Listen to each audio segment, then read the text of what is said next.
What do you think kind of the most important parallels or significant lessons might be, assuming that it is possible to learn anything from history? Well, I would like to think that we do learn something from history. Otherwise, what on earth have I been doing for the last 40 years? Um, Look, I think that you have to be careful in strategizing. You have to be careful not to be involved too much with wishful thinking. Yes.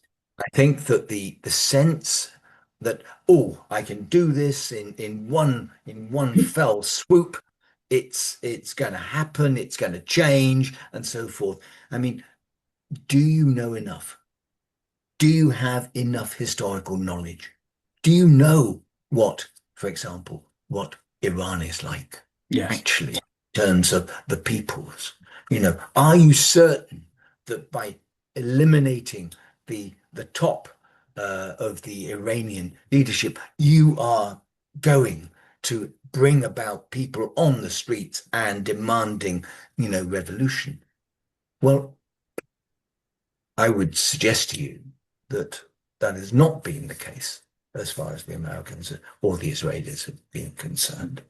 And I would suggest also that it's true of of Eden to a great extent about the Americans. To what extent, are you, and towards the Japanese as well, to what extent do you really know the pressures on policymakers elsewhere?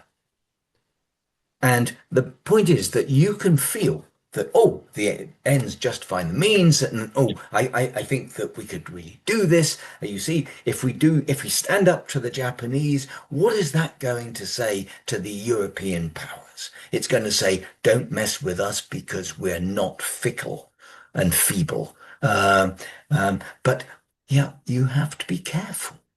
You have to be careful. What if the Japanese don't come forward to engage Yeah.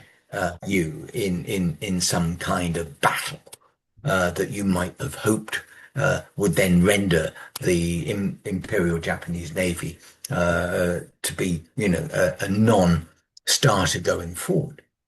You have to be very careful that you know. But how many politicians are prepared to spend time reading and listening and engaging and and having people who might be saying contrary things to them? I mean, I remember very much that Napoleon relied upon Talleyrand until he felt that he didn't need him any longer. And as soon as he didn't need him any longer, he began to make mistakes. The problem is that when you're at the top, you don't want people saying things that you don't want to You don't hear. like. Yeah, you don't want to hear. Exactly.